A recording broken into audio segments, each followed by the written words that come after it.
Welcome to Lord Nightmare channel. We share scary stories with rainy ambience.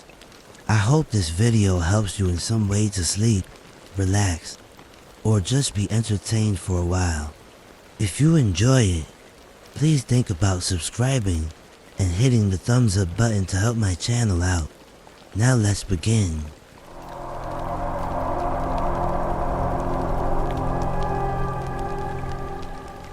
This was about 8 years ago now. I was living with my mom and stepdad in Devon, England, after getting really sick a year before. I had to move in with them to be looked after. I was around 22 or 23 years old at the time. My mom had moved into the house about 3 years earlier, and my stepdad, who was already with my mom, had moved in about 8 years earlier. I never liked the house. It's what we would call a new build house in the UK, and it's part of a large development site with about 100 houses. All the houses were built in the same 5 designs over and over again. The house was detached with a dead-end road outside. Beyond that there was a green strip of trees and bushes, then an iron railing fence and another road. It was a really quiet area. There was the occasional car, but not constant traffic noise, which I was more used to, having grown up in a city in Wales. As I mentioned, I never liked the house. There were 3 doors into the house, the front door, the side door, and French doors leading out of the conservatory. There was also a garage that was built into the house, with an entrance near the kitchen. My mom has since remodeled it, bricking it over to make an office room. I never liked how many doors there were into the house. My stepdad travels a lot for work, and sometimes my mom goes with him. I liked when they went away for a few days because I had the house to myself, with just the cat. It gave me some independence, which I missed after getting sick, but I never slept well when I was alone in the house. Instead, I would stay up late into the night, catnapping with the light on in the hallway and my bedroom door open. This way I could open my eyes and look straight at the top of the stairs. One night they were away. It was about 2 a.m., and I was sitting on the sofa in the living room with my laptop, with only one lamp on behind me.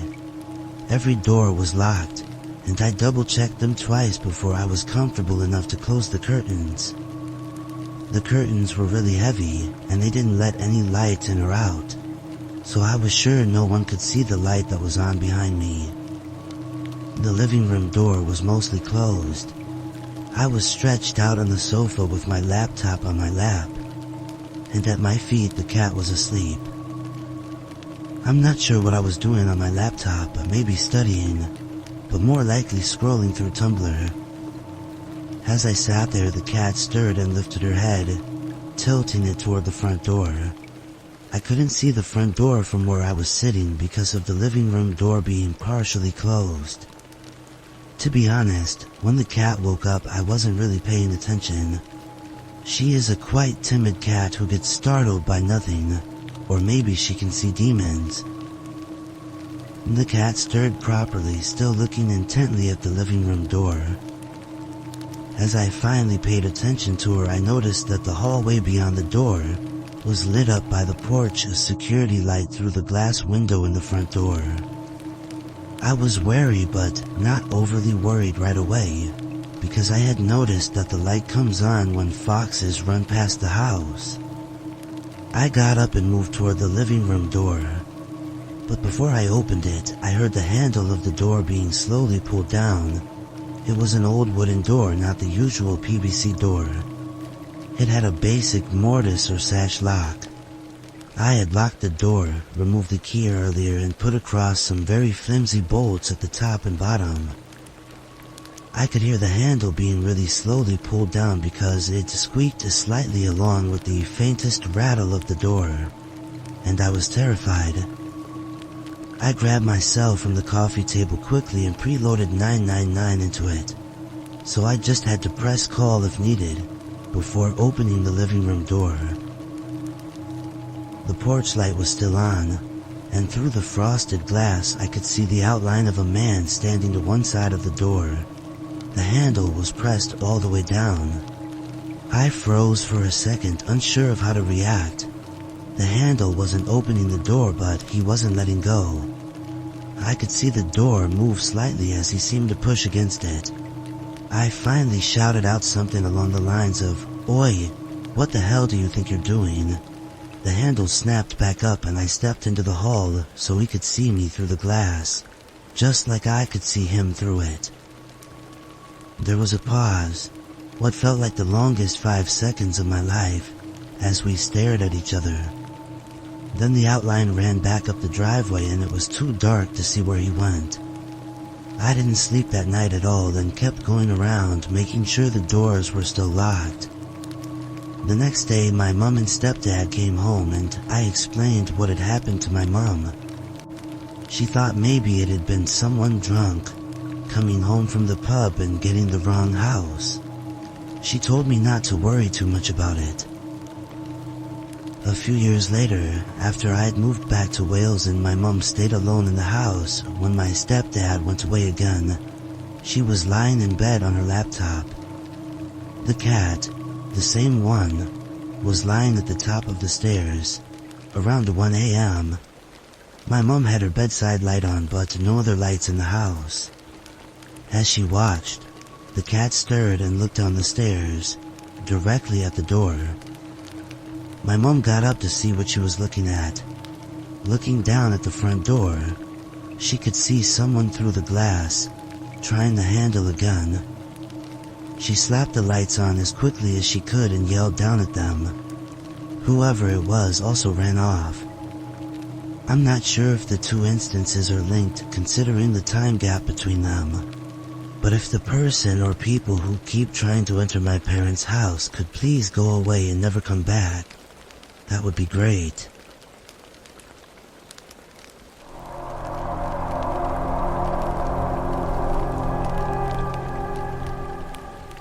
I have been working in a gun shop for around 15 years now. It wasn't how I wanted my life to be as an adult, but I'm happy with it. It was somewhere around 2016 where I was working one day and the phone rang. I picked up and said the gun shop's name along with my name. The person then said, "I understand you sell hunting supplies," as it seemed like he was interested in buying some. Nothing out of the ordinary so far, as most people would call about similar things. He then told me over the phone that he needed thermal clips. I didn't even know what they were. It was weird that he said this, but then asked him, "Who is this?" He told me his name was Commander Shepard. He then repeated, "I need thermal clips." Now I know for a fact that we don't even sell thermal clips. I thought about it more, and I figured that this dude was just wasting my time and harassing me with what I could only imagine that thermal clips are just made up. So I hung up the phone, only hoping he wouldn't call back. I then phoned a friend of mine who was actually a police officer, told him about my recent phone call with this guy named Commander Shepard, and the next thing he told me made me sit there in disbelief. He told me that the guy had actually called multiple gun shops in San Francisco, which is where I was, and that he asked the same thing, thermal clips. I can tell that this loser had too much time on his hands and wasn't actually a real commanding officer. I thanked my friend and hung up. Not 5 minutes later I heard the phone ring again. I picked up and wished it wouldn't have been the last guy, but in fact it was. He certainly said, "What the hell was that for?"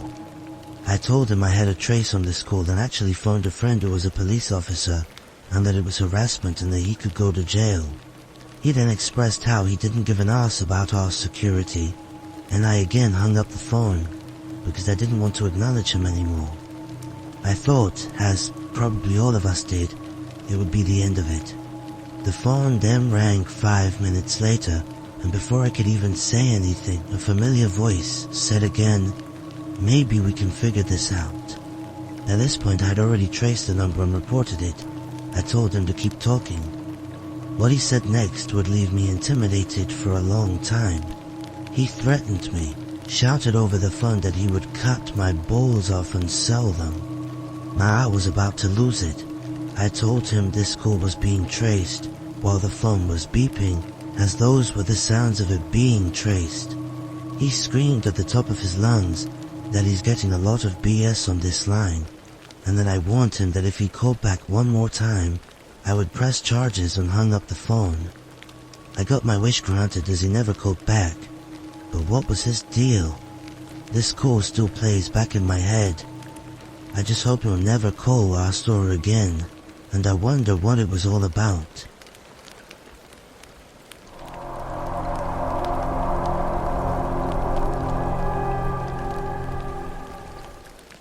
It was mid-December.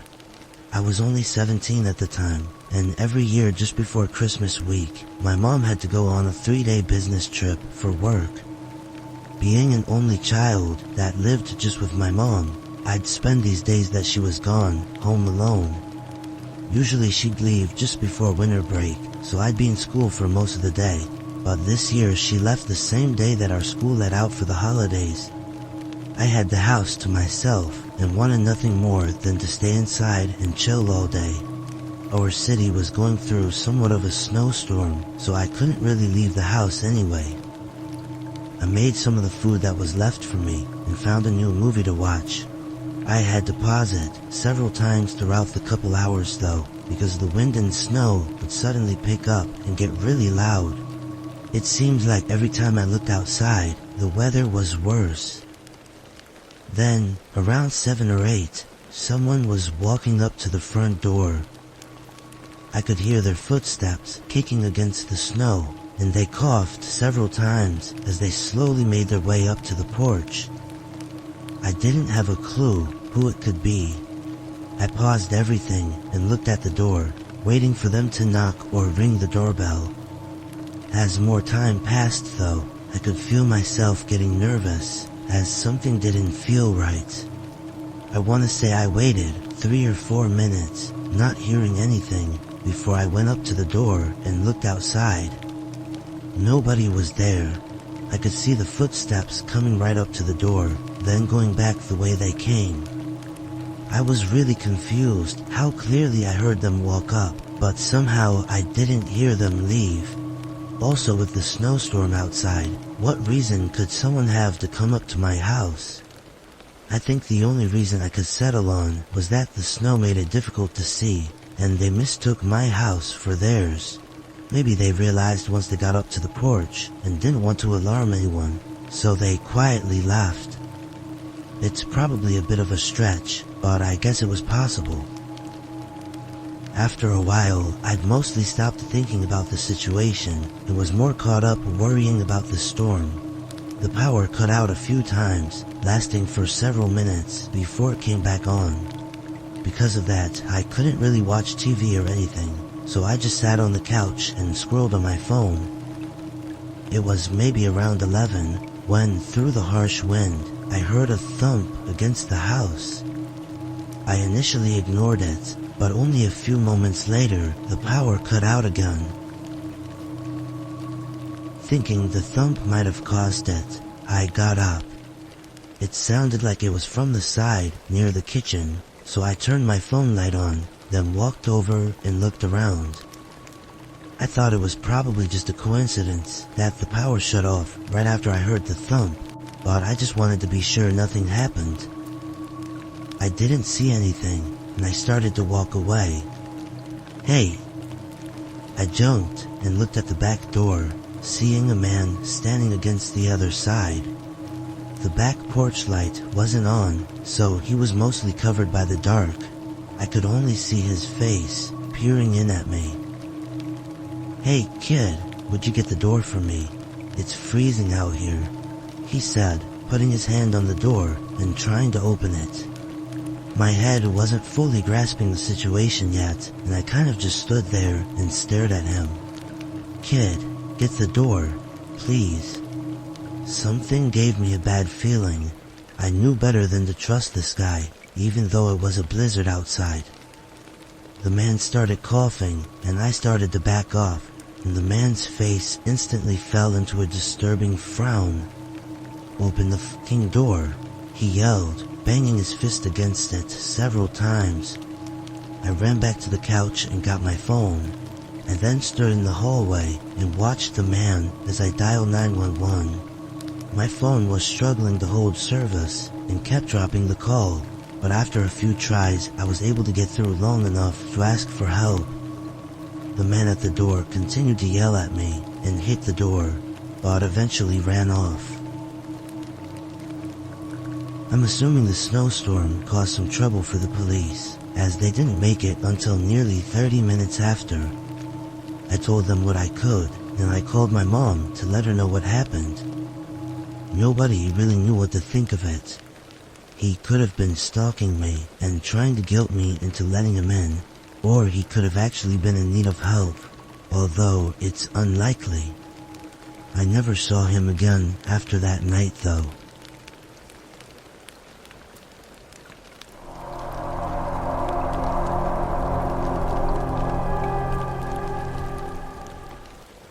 "20 years ago, something so traumatizing happened to me that it almost made me want to end my own life, and I'll tell you why. I was a freshman at San Diego State University and I was already having a blast. I would go to countless parties, would sometimes get black-hot drunk, and I would love each time I would go to a party. Only this one specific night that made me realize what the reality of what college parties are. I got invited to a Pi Beta Phi sorority party. Now I heard that this sorority had the worst reputation on campus, but I decided to go against my better judgment because there was nothing I liked more than partying, so I ended up going. It was 7:30 when I arrived at the party. It looked really lit as I saw a lot of people there. I walked in and I saw some people that I had already met before there, and we greeted each other. The next person I saw was a girl called Gabby.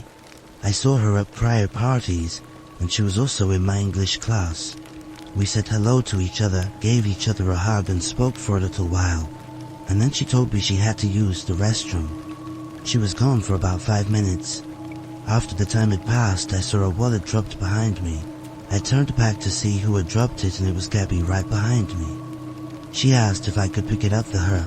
I told her sure. Now I was around 2 feet away from the couch, so I had to get up, took a step or two, picked it up and gave it back to her while she was still behind me. She then thanked me and walked back over to the couch. We spoke for the next 20 minutes and I kept sipping my drink of beer, when all of a sudden my vision got blurry and I was out 2 seconds later. I woke up the next morning to see my jeans along with my underwear pulled down. My whole crotch was exposed. I felt very wet, and it had a very strong odor smell. My heart was racing. I seemed the worst, so I called the car service to take me to the hospital. When I arrived, I was walked to the front desk, and I asked if I could see a doctor. The person working at the front desk told me I could, but then I would have to wait. I then met with a doctor. I had a checkup, and what they found inside my body would end up becoming my worst nightmare. I had been roofied. I had been abused. The doctor found out who did it. It was none other than Gabby. I was so disgusted, I threw up in a garbage can right next to me. Now, I finally remember when I got roofied. It was when I picked up her wallet. She purposely dropped it so she could drug me and assault me when I was out cold. I called my parents and discussed the situation I was in. They couldn't give me any advice as they were just in as much awe as I was. A few days had passed and I had made 2 decisions. The first was to completely drop out of college because of a horrendous incident that occurred to me. Then my second decision was to press charges against Gabby and sue her. The trial took place 2 weeks later. I testified against Gabby and she was found guilty and sentenced to 8 years in prison. I never went back to college after this, and have since worked a normal 9-to-5 job.